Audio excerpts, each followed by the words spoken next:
Okay guys, good morning, good morning. Magluluto ako ngayon ng adobado sa gata na manok. Ayan, papaya, gata, bawang sibuyas, luya. Ito na guys, pinakuluan ko na yung manok.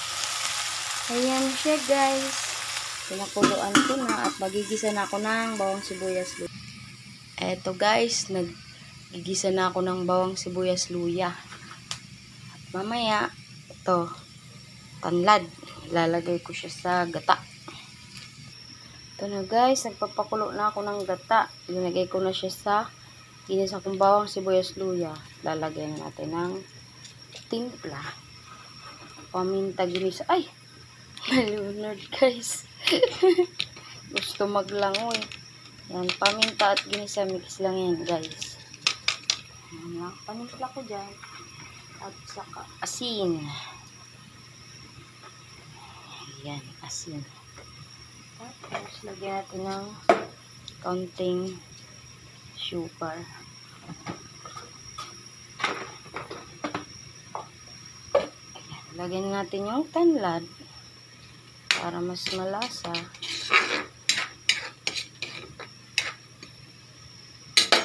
Ayan. Ito sa kabila yung manok guys. Ayan yung pinakuluan kong manok. Tapos, ilagay ko na rin yung papaya. Yan sa pinakuluang manok. Nagtutubig kasi yung papaya guys. Ayan, kaya patubig ko muna ito dyan sa pinakuluang manok.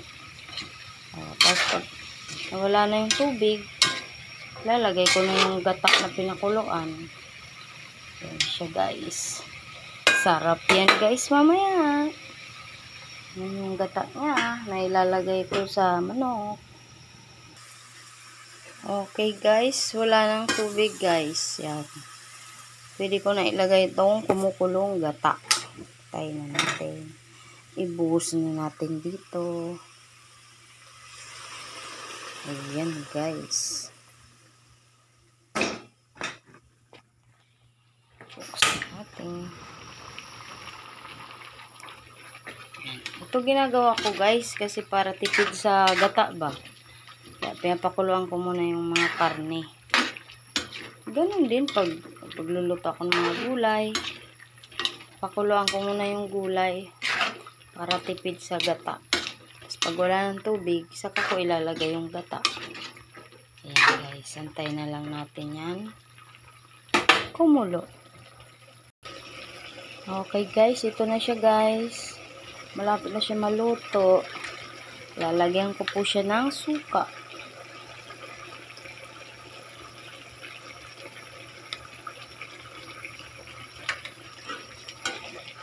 Ganyan po ang pagluto ng adobadong manok. Kaso hindi po ito native guys. Dahil wala kaming alagang manok. Kaya yung 45 days lang po yan. Inadobado ko sa gata guys. Sarap nito mamaya guys. Ito ang aming tanghalian.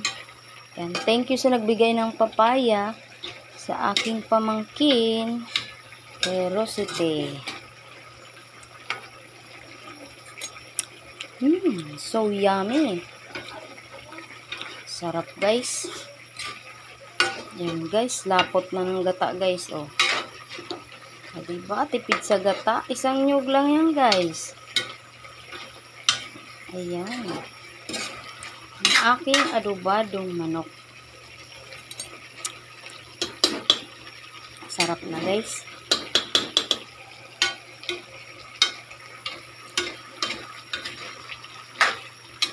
Ayan guys. Pwede nang kumain. Luto na po yan. Pero mamaya pang kainan. Kaya naka-ready na ang aming lunch. Ayan. Malapot na yung gata nyo guys. Oh. Ayan. Yung nyug pala guys, tinutungan ko siya para mas masarap ang lasa.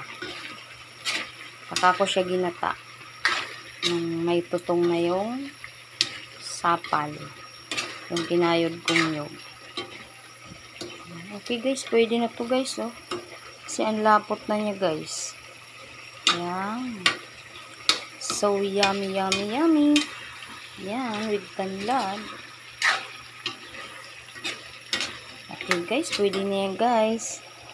Okay guys, bye. Thank you for watching. God bless you all.